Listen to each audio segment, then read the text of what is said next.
Hello বন্ধুরা, আমি তোমাদের নূপুর আপু। আজকের গল্পটি সম্পূর্ণ শুনলে তোমাদের পাইপ দিয়ে পানি চলে আসবে, তাই হাতের কাজ করার আগে হাতের কাছে টিস্যু রাখুন, কারণ বোনের শ্বশুর যেভাবে আমাকে একা বাড়িতে পেয়ে যেভাবে আমার সাথে কাজ করল, গল্পটি শুনলে আপনাদের মেশিন দিয়ে টপ টপ করে পানি চলে আসবে। একবার যখন দিদি এবং তার জামাইবাবু কাজের জন্য বাইরে গিয়েছিলেন, তখন বাড়িতে শুধু আমি এবং দিদির শ্বশুরমশাই ছিলাম। শ্বশুরমশাইয়ের এক কানে শুনতে কিছুটা অসুবিধা ছিল। তিনি মাঝে মাঝে এমন কিছু বলতেন যা আমাকে অস্বস্তিতে ফেলে দিত। একদিন শ্বশুরমশাইয়ের কানে শোনার যন্ত্রটি ঘরে হারিয়ে যায়। আমি সেটি খুঁজতে তার ঘরে ঢুকি।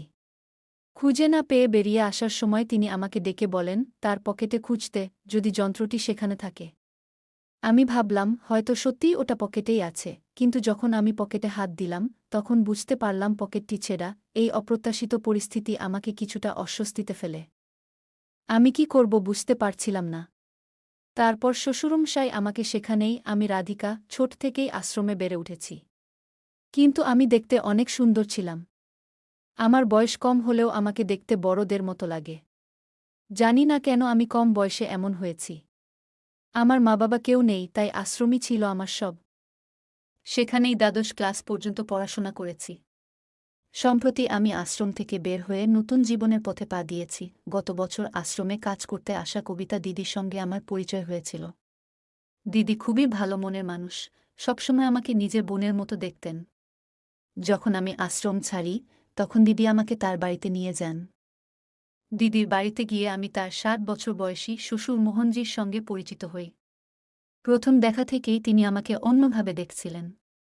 আমি কখনো ভাবিনি তিনি আমার সাথে এমন কিছু করবেন যা আমার জীবনকে পুরোটাই বদলে যাবে। আশ্রম ছেড়ে বের হওয়ার সময় দিদি আমাকে বললেন, রাধিকা, যদি তোমার কোনো আপত্তি না থাকে, আমি তোমাকে আমার কাছে রাখতে চাই। তোমার ভবিষ্যৎ পড়াশোনার সমস্ত খরচ আমি দেখব। এরপর দিদি আমাকে তাদের জীবনের একটি গোপন কষ্টের কথা জানালেন। তিনি বললেন, আমার বিয়ে হয়েছে, কিন্তু ডাক্তারি পরীক্ষায় জানা গেছে আমি কখনো মা হতে পারব না।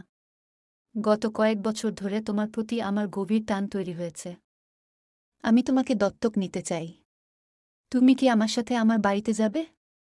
আমি তোমার সমস্ত দায়িত্ব নিতে প্রস্তুত। আমাদের মধ্যে কোনো রক্তের সম্পর্ক ছিল না, তবু দিদি আমাকে আপন করে নিলেন। ছোটবেলা থেকে আমি কখনো কারো ভালোবাসা পাইনি।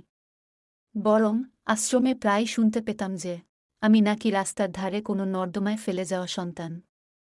কিন্তু দিদি কখনো আমাকে পর মনে করেননি। দিদির ভালোবাসা দেখে আমি তাকে জড়িয়ে ধরলাম। দিদির মধ্যে আমি আমার নিজের বড় বোনকে খুঁজে পেলাম।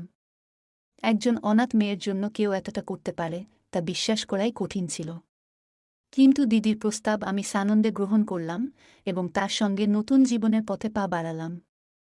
আমার উচ্চশিক্ষার জন্য আশ্রম ছাড়ার সিদ্ধান্ত নিয়েছিলাম, কারণ দিদি আমাকে একটি ভালো কলেজে ভর্তি করানোর ব্যবস্থা করেছিলেন। দিদি ও তার স্বামী আমাকে তাদের বাড়িতে নিয়ে যান। সেখানে পৌঁছানোর পর আমার দেখা হয় এক 60 বছর বয়সী ব্যক্তির সঙ্গে। তিনি আমাকে দেখেই বেশ অদ্ভুতভাবে তাকিয়ে থাকলেন। দিদি আমার পরিচয় করিয়ে দিলেন, আর আমি জানতে পারি তিনি দিদির শ্বশুর। তাদের সম্পর্কে জেনে আমি তাকে প্রণাম করলাম। কিন্তু আশীর্বাদ দেওয়ার বদলে তিনি আমাকে জড়িয়ে ধরলেন, যা আমাকে কিছুটা অস্বস্তিতে ফেলে দেয়। ঠিক তখনই দিদির জামাইবাবু তাকে শান্ত করে সরিয়ে নেন। পরে দিদি আমাকে বললেন, আমার শ্বশুর একটু আলাদা ধরনের মানুষ। তার কানেও কম শোনে, আর মাঝে মাঝে তিনি এমন অদ্ভুত আচরণ করেন। কিন্তু তুমি ভয় পাবে না, আমি তো আছি। দিদির এই আশ্বাস আমাকে স্বস্তি দিল। তারপরে দিদি আমাকে আমার ঘর দেখিয়ে দিলেন। আমি সেখানে গিয়ে আমার জিনিসপত্র গুছিয়ে নিতে শুরু করি। ঠিক তখনই হঠাৎ দিদির শ্বশুর আমার ঘরে চলে আসেন। তিনি আবারও আমাকে অদ্ভুত চোখে দেখতে থাকেন। আমি কি বলবো তা বুঝতে পারছিলাম না। তিনি কাছে এসে বললেন, বেটি, আমার পুত্রবধূ তোমার সম্পর্কে সব বলেছে। তুমি খুব ভালো আর মেধাবী মেয়ে, তোমার মতো মেয়ে আমাদের বাড়িতে আসা সত্যিই ভাগ্যের বিষয়। তার কথা শুনে আমার মন কিছুটা হালকা হল। তিনি তখন স্বাভাবিক লাগছিলেন, কিন্তু হঠাৎ তিনি আমার দিকে এগিয়ে আসতে থাকেন। আমি ভেবেছিলাম তিনি হয়তো আমাকে আবার জড়িয়ে ধরবেন। তাই দ্রুত একটা অজুহাত দিলাম, দিদি আমাকে ডাকছেন, বলে ঘর থেকে বেরিয়ে গেলাম। সেই বাড়িতে প্রথম 3 দিন দিদি ছিলেন বলে সব কিছু ঠিকঠাক লাগছিল। কিন্তু দিদির শ্বশুরের আচরণ আমাকে কিছুটা অস্বস্তিতে ফেলেছিল। 3 দিন পরে দিদি আর জামাইবাবু গ্রামে যাওয়ার প্রস্তুতি নিচ্ছিলেন। দিদি বললেন, আমার মামি হাসপাতালে ভর্তি আছেন। তার দেখাশোনা করার কেউ নেই, তাই আমাকে যেতে হবে। শ্বশুরমশাইকে তো সঙ্গে নেওয়া সম্ভব নয়, কারণ তার দেখাশোনার প্রয়োজন হবে। রাধিকা, তুমি কয়েকদিন বাড়ির দায়িত্ব নিতে পারবে তো? দিদি খুব নম্রভাবে বলছিলেন। আমি বললাম, দিদি, এত অনুরোধ করার প্রয়োজন নেই। এটা এখন আমারও বাড়ি, শ্বশুরমশাই আর বাড়ির দেখাশোনার দায়িত্ব আমি ঠিকভাবে পালন করব। তুমি নিশ্চিন্তে যাও। দিদি আমাকে আশীর্বাদ করলেন আর বললেন, তুমি খুবই বুদ্ধিমতী। তবে শ্বশুরমশাই মাঝে মাঝে খিটখিটে মেজাজে থাকেন। তার ব্যবহার দেখে ভয় পেও না। তাকে বোঝার চেষ্টা করো। আমি তাকে নিশ্চিন্ত করে বললাম, তুমি নিশ্চিন্তে যাও, আমি সব সামলে নেব। এরপর দিদি আর জিজাজি গ্রামে চলে গেলেন। বাড়িতে তখন আমি আর দিদির শ্বশুরমশাই ছিলাম। সেই রাতে ডিনারের সময় শ্বশুরমশাই কিছুটা অদ্ভুত আচরণ শুরু করলেন। তিনি আমার হাত থেকে খেতে চাইছিলেন। দিদি আগে থেকেই তার এই বিষয়ে সতর্ক করেছিলেন। তাই আমি ভয় না পেয়ে তার অসুস্থতাকে বুঝে নিয়ে তাকে নিজের হাতে খাওয়াতে শুরু করলাম।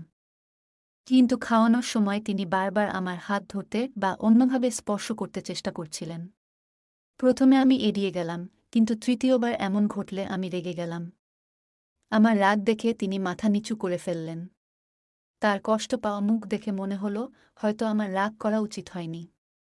তার অসুস্থতার জন্য তিনি নিজের আচরণ বুঝতে পারছিলেন না। আমি শান্ত হয়ে আবার তাকে খাওয়াতে লাগলাম। তার পেট ভরার পর আমি নিজের খাবার খেয়ে নিই। সেই রাতে যখন আমি ঘুমাতে গেলাম, তখন বারবার মনে হচ্ছিল কেউ যেন আমার ঘরে উকি দিচ্ছে। মাঝরাতে মনে হলো কেউ আমার মাথায় হাত রাখছে। কিন্তু আমি গভীর ঘুমেছিলাম, তাই চোখ খুলতে পারিনি। এইভাবে 5 দিন কেটে গেল। দিদির সঙ্গে আমার কথা তেমন হচ্ছিল না। তবে শ্বশুরমশাইয়ের অদ্ভুত আচরণ দিন দিন বাড়ছিল। আমি ঠিক করেছিলাম দিদি ফিরে এলে তার সঙ্গে এই বিষয়ে কথা বলব। কিন্তু তার ফোনে যোগাযোগ করা যাচ্ছিল না। একদিন আমি স্নান করতে বাথরুমে গিয়েছিলাম। হঠাৎ মনে হলো ছবি তোলার আওয়াজ শুনতে পাচ্ছি। সঙ্গে সঙ্গে বাথরুমের জানালার দিকে তাকালাম, কিন্তু কাউকে দেখতে পেলাম না। সেদিনের পর থেকে প্রতিদিনই মনে হতে লাগল যেন কেউ আমাকে গোসল করার সময় দেখছে। বাড়ির চারপাশে খুব বেশি বাড়িঘর ছিল না, আর যেগুলো ছিল সেগুলোতেও কেউ বাস করত না। আমার মনে সন্দেহ বাড়তে লাগল।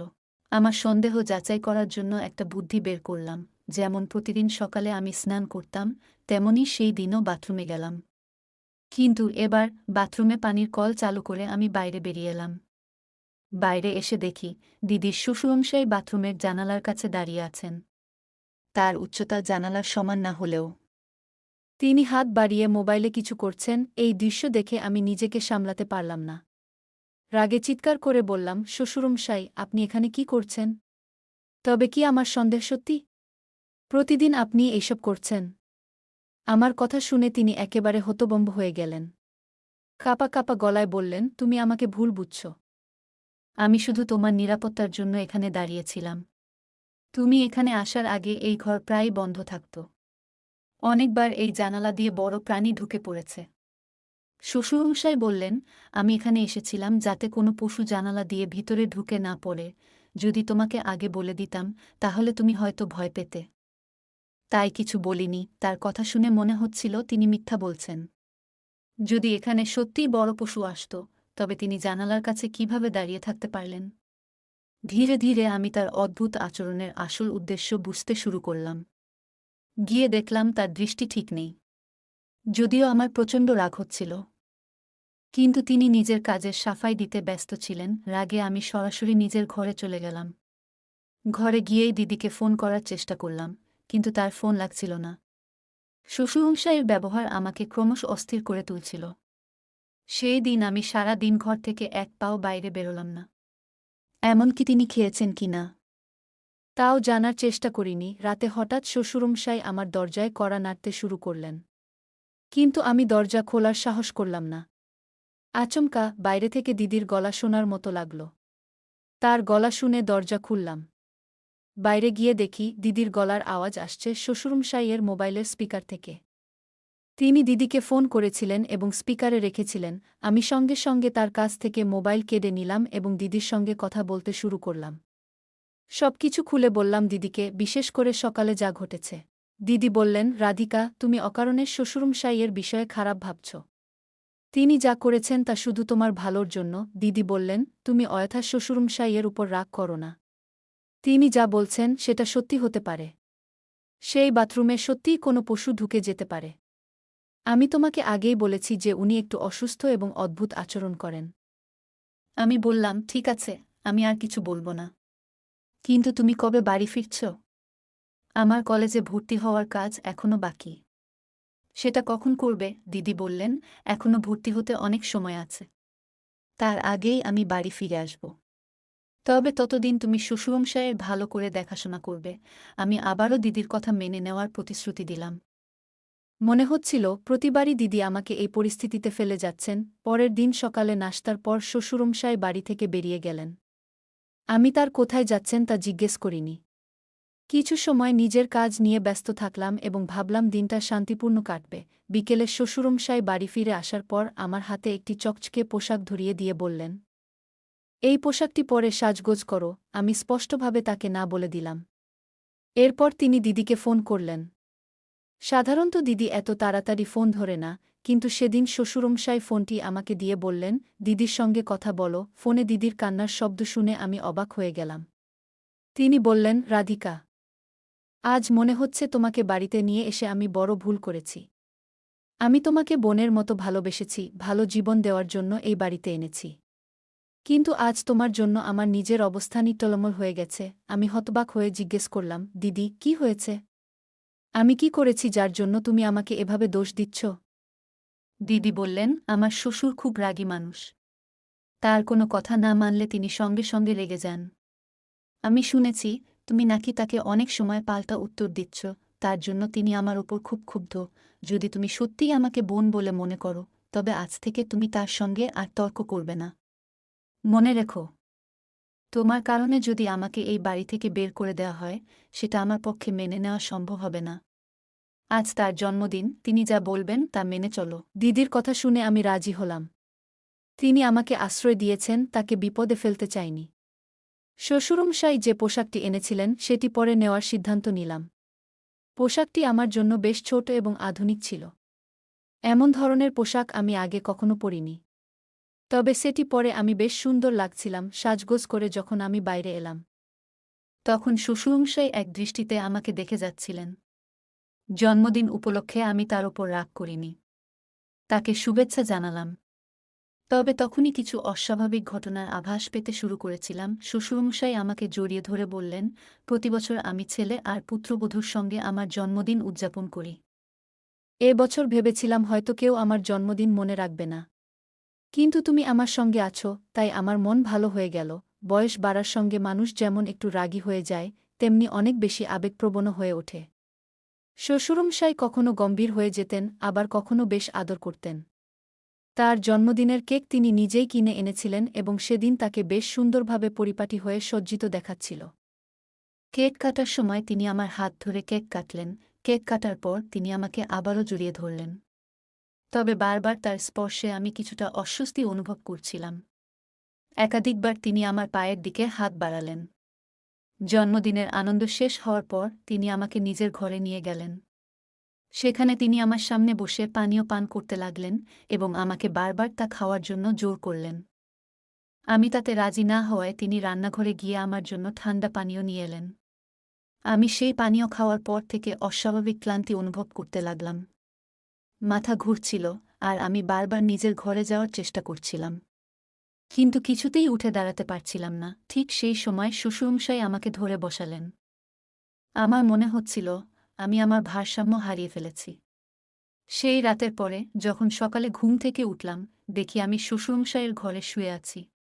আমার শরীরে ভীষণ ক্লান্তি আর অস্বস্তি ছিল। আমি বিছানা থেকে ওঠার চেষ্টা করছিলাম, তখনই শ্বশুরমশাই ঘরে ঢুকলেন। তার হাতে নাস্তার প্লেট ছিল। তিনি বললেন, রাধিকা, তুমি গত রাত আমার জন্মদিনকে সত্যিই বিশেষ করে তুলেছ। এজন্য তোমার প্রতি আমি ভীষণ কৃতজ্ঞ। এ কথা বলতে বলতে তিনি আমার হাতে নাস্তার প্লেটটি তুলে দিলেন। দুপুরের দিকে আমি নিজেকে তৈরি করে ঘর থেকে বেরোলাম। হঠাৎ শ্বশুরমশাইয়ের কণ্ঠস্বর শোনা গেল। আমি তার ঘরে গিয়ে দেখি তিনি কিছু খুঁজছেন। আমাকে দেখে তিনি বললেন, আমার সোনার যন্ত্রটি কোথাও পড়ে গেছে। দয়া করে একবার খুঁজে দেখতে সাহায্য করো। আমি তার সাহায্যে এগিয়ে গেলাম। খুঁজতে খুঁজতে হঠাৎ শ্বশুরমশাই ঘরের দরজা বন্ধ করে দিলেন এবং আমাকে তার কাছে আসতে বললেন। আমি তার দিকে এগিয়ে যেতেই তিনি বললেন, এখানে একবার দেখে নাও, হয়তো আমার পকেটে পড়ে থাকতে পারে। তার কথা মতো আমি তার পকেটে হাত ঢুকিয়ে দেখলাম। কিন্তু তখনই বুঝতে পারলাম তার পকেট ফাটা। আমার হাত পকেটের মধ্যে আটকে গেল। এমন সময় তিনি আমাকে তার দিকে টেনে নিলেন। আমি নিজেকে তার থেকে দূরে সরানোর চেষ্টা করছিলাম, কিন্তু পকেটের ফাঁকে হাত আটকে থাকায় তা সম্ভব হচ্ছিল না। গোটা ঘটনায় বিরক্ত হয়ে আমি বললাম, আপনি কি করছেন? আপনি কি ভুলে গেছেন যে আপনি আমাকে সম্পর্কের মর্যাদা দিয়েছেন? আমি হতবাক হয়ে গেলাম যখন শ্বশুরমশাই বললেন, তোমার পিঠের তিলটা খুব সুন্দর। আমি জিজ্ঞেস করলাম, আপনি এটা জানলেন কিভাবে? তিনি উত্তর দিলেন, গত রাত তুমি নিজের থেকেই আমার কাছে এসেছিলে। হয়তো তোমার কিছু মনে নেই, কিন্তু আমি প্রতিটি মুহূর্ত উপভোগ করেছি। এ কথা বলে তিনি আমাকে আরও কাছে টানতে শুরু করলেন। তার আচরণে আমি ভীত হয়ে পড়লাম এবং নিজেকে মুক্ত করার চেষ্টা করলাম। আমি বললাম, আপনি যদি কিছু করেন, তবে দিদি আপনাকে কখনো ছাড়বেন না। আমার কথা শুনে তিনি হেসে বললেন, তোমার দিদিই তো আমাকে বলেছে তোমার বিশেষ যত্ন নিতে। সেই যত্নে কি কি থাকে তা তো তোমার বোঝা উচিত। আমি এতদিন শ্বশুরমশাইকে সরল ভেবে তার অনেক কিছু সহ্য করছিলাম। কিন্তু আজ তার আসল রূপ আমার সামনে এলো। তার এই ব্যবহার আমাকে দিশেহারা করে তুলল। আমি দিদিকে সব বলার কথা ভাবছিলাম, কিন্তু সেই দিনটা আমার জীবনের অন্যতম ভয়ঙ্কর দিন হয়ে উঠল। দুপুরবেলা শ্বশুরমশাই আমার প্রতি দয়া দেখালেন না। তার শক্তির সামনে আমি অসহায় হয়ে পড়লাম। যখন তিনি আমাকে ছেড়ে গেলেন, আমি শুধু কেঁদে চলেছিলাম। এরপর থেকে এটাই তার প্রতিদিনের অভ্যাস হয়ে দাঁড়িয়েছিল। তিনি প্রতিদিন আমার সঙ্গে এমন আচরণ করতে থাকলেন যেন আমি তার স্ত্রী। আমার জন্য সেই বাড়ি থেকে বের হওয়া কঠিন হয়ে পড়ল। আমার জীবন এক গভীর টানাপোড়েনের মধ্য দিয়ে যাচ্ছিল। একটা দিন এলো যখন আমি শারীরিকভাবে দুর্বল বোধ করতে লাগলাম। চিকিৎসকের কাছে গেলে জানতে পারি আমি মা হতে চলেছি। এই খবর নিয়ে যখন বাড়ি ফিরলাম, আমার শ্বশুরের মুখে অদ্ভুত এক চিন্তার ছাপ দেখলাম। তিনি ঘরে ফিরে গিয়ে দরজা বন্ধ করে দিলেন। কিছুক্ষণ পর আমি তার ঘরে গিয়ে দেখতে পাই, তিনি কারো সাথে ফোনে কথা বলছেন। ফোনের কথোপকথন থেকে বুঝতে পারলাম, বড় বোন শীঘ্রই আমাদের বাড়িতে আসতে চলেছেন। গত কয়েকদিন ধরে আমার শ্বশুর এমন কিছু আচরণ করছিলেন যা আমাকে মানসিকভাবে ভেঙে দিচ্ছিল। কিন্তু এখন আমি তার সন্তান ধারণ করছি। আমি যখন এই সংসারে পা রেখেছিলাম, তখন স্বপ্ন দেখেছিলাম একটা সুন্দর জীবনের। কিন্তু আমার জীবনে যা ঘটল, তা আমাকে পুরোপুরি নাড়া দিয়ে দিয়েছে। আমি ভাবতে লাগলাম, হয়তো এই বাস্তবতাকে মেনে নেওয়া ছাড়া আমার আর কোনো উপায় নেই। অবশেষে আমি অনেক ভাবনা চিন্তা করে তার সঙ্গে কথা বলার সিদ্ধান্ত নিলাম। আমি তার ঘরে গেলে দেখি, তিনি আবার ফোনে কথা বলছেন। আমাকে দেখে তিনি ফোনটি রেখে রাগান্বিত স্বরে বললেন, এবার কি চাই তোর? আমি শান্তভাবে তার সামনে গিয়ে বললাম, আমাদের এখন একসাথে সিদ্ধান্ত নিতে হবে। আমি শ্বশুরজির ঘরে গিয়ে বললাম, আমি জানি আপনার মনে অনেক চিন্তা। আপনার এই চিন্তার কারণও বুঝতে পেরেছি। আপনি আমাকে যেভাবে এতদিন দেখাশোনা করেছেন, তাতে আমি কৃতজ্ঞ। কিন্তু আমি এখানে এসেছি আপনাকে বলতে যে, আমাদের এই সম্পর্ক নিয়ে আমার কোনো দ্বিধা নেই। আমি সবকিছুই মেনে নিয়েছি। শ্বশুরজি এক মুহূর্ত আমার দিকে তাকিয়ে রইলেন, তারপর মৃদু হেসে বললেন, তুমি মেনে নিয়েছ, এটা শুনে ভালো লাগল। কারণ আমি তোমার প্রতি কখনো অন্যায় আচরণ করতে চাইনি। কিন্তু পরিস্থিতি এমন ছিল যে অনেক সময় ভুল বোঝাবুঝি হয়েছে। আমি বললাম, আপনার চিন্তা কমানোর জন্যই আমি এখানে এসেছি। আমাদের মধ্যে যা ঘটেছে তা নিয়ে আমি কোনো প্রশ্ন তুলব না। কিন্তু আমাদের এই সম্পর্কের ভবিষ্যৎ কী হবে, সেটা আপনাকে সিদ্ধান্ত নিতে হবে। তিনি গভীর চিন্তায় পড়লেন এবং বললেন, এই সম্পর্ক নিয়ে এখনই সিদ্ধান্ত নেওয়া সম্ভব নয়। কিন্তু তুমি যদি চাও, আমরা এটাকে একটা দায়িত্বের জায়গায় নিয়ে যেতে পারি। তবে তোমার বড় বোন এবং পরিবারের কাছে সবকিছু পরিষ্কার করতে হবে। আমি মাথা নেড়ে সম্মতি জানালাম। পরিস্থিতি কঠিন হলেও আমরা একটা সঠিক সমাধানের দিকে এগিয়ে যাওয়ার চেষ্টা করব বলে স্থির করলাম। আমার জীবনটা যেন একটা গভীর ঘূর্ণির মধ্যে পড়ে গেল। বর বোন এবং জামাইবাবু আসার কথা শুনে আমি সিদ্ধান্ত নিয়েছিলাম, তাদের সামনে আমাদের সম্পর্কের সত্যতা প্রকাশ করব। কিন্তু শ্বশুরজি একরকম হাসতে হাসতে বললেন, তোমার দিদি আর জামাইবাবু তোমার মুখ আর কখনো দেখবে না। কারণ তোমার বড় বোন নিজেই তোমাকে আমার কাছে ছেড়ে দিয়ে গেছে। এর বদলে সে আমার কাছ থেকে মোটা অঙ্কের টাকা নিয়েছে। এখন থেকে তুমি পুরোপুরি আমার, আর এখানেই থাকবে। তার এই কথাগুলো শুনে আমার মন পুরোপুরি ভেঙে গেল। আমি যার উপর নিজের সমস্ত বিশ্বাস রেখেছিলাম, সেই আমাকে বিশ্বাসঘাতকতার স্বীকার করল। কিন্তু আমি বুঝতে পারলাম, এখন আমার আর কিছু করার নেই। আমার পাশে দাঁড়ানোর মতো কেউ ছিল না। পরের দিন শ্বশুরজি আমাকে নিয়ে হাসপাতালে যেতে চাইলেন। আমি বাধ্য হয়ে তার সঙ্গে রওনা দিলাম। হাসপাতালের ওয়েটিং রুমে বসে থাকা অবস্থায় হঠাৎ দেখি একটা স্ট্রেচার এসে থামল। স্ট্রেচারে থাকা মহিলার অবস্থা ছিল অত্যন্ত গুরুতর। মহিলাকে দেখেই আমার মনে হলো তাকে আমি চিনি। স্ট্রেচারের কাছে গিয়ে যখন ভালো করে দেখলাম, তখন আমি হতবাক হয়ে গেলাম। সেই মহিলা আর কেউ নন, আমার নিজের বড় বোন। সে গুরুতর দুর্ঘটনায় আহত হয়ে এখানে পৌঁছেছে। আমি স্ট্রেচারের কাছে গিয়ে ভালো করে তাকিয়ে দেখলাম, সেখানে শুয়ে থাকা মহিলা আর কেউ নন, আমার নিজের দিদি। আমার পেছনে শ্বশুরজি দাঁড়িয়েছিলেন। দিদিকে দেখে তিনি বললেন, মানুষ তার নিজের কর্মের ফল ভোগ করবেই। এরপর তিনি আমার হাত ধরে আমাকে টানতে লাগলেন, যেন আমাকে সেখান থেকে নিয়ে যেতে চান। কিন্তু আমি দৃঢ় কণ্ঠে বললাম, শ্বশুরজি, আপনি ঠিকই বলেছেন। কর্মের ফল সবাইকে ভোগ করতে হয়। আজ আপনারও সময় এসেছে। আপনার পাপের ঘড়া পূর্ণ হয়েছে। আমি জোরে চিৎকার করতে শুরু করলাম। আমার চিৎকার শুনে আশেপাশের লোকজন সেখানে ভিড় জমাতে শুরু করল। কাকতালীয়ভাবে সেই সময় এক পুলিশ অফিসার তার স্ত্রীকে নিয়ে ওই হাসপাতালেই ছিলেন। তিনি তখনই এগিয়ে এসে জানতে চাইলেন, কেন আমি এত চিৎকার করছি। আমি তাকে আমার জীবনে ঘটে যাওয়া সমস্ত ঘটনার কথা খুলে বললাম। আমার কথা শুনে পুলিশ অফিসার সেই মুহূর্তে শ্বশুরজিকে গ্রেপ্তার করলেন।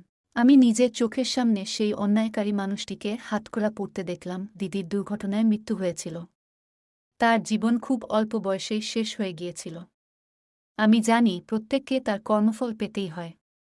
আর সেদিন আমি ঈশ্বরের কাছে প্রার্থনা করলাম যেন কেউ আর এমন অন্যায়ের শিকার না হয়।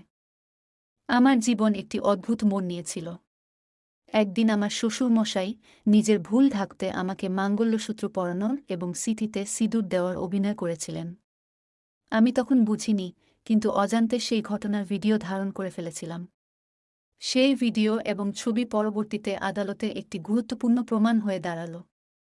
আদালত আমাকে শ্বশুর মশাইয়ের দ্বিতীয় স্ত্রী হিসেবে স্বীকৃতি দিলেন এবং তাদের সম্পত্তি আমার এবং আমার অনাগত সন্তানের নামে লিখে দিলেন। সেই দিন থেকে আমি ওই বাড়িতে স্থায়ীভাবে থাকতে শুরু করলাম। আমি জীবনের কঠিন শিক্ষা শিখে নিয়েছিলাম, আমার সন্তানের ভবিষ্যতের কথা ভেবে। সেই সম্পত্তি ব্যবহার করে আমি একটি ছোট কাপড়ের দোকান খুললাম। আমি নিজের পায়ে দাঁড়াতে শুরু করলাম এবং আমার সন্তানকে ঘিরেই আমার নতুন জীবনের সূচনা করলাম।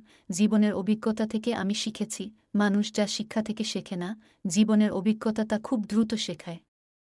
আমি সেই অভিজ্ঞতাগুলো থেকে শক্তি অর্জন করেছি। একটি কথা আজ আমি দৃঢ়ভাবে বিশ্বাস করি, যারা অন্যের ক্ষতি করতে চায়, সময় তাদের জন্য একটি কঠিন পাঠ নিয়ে আসে।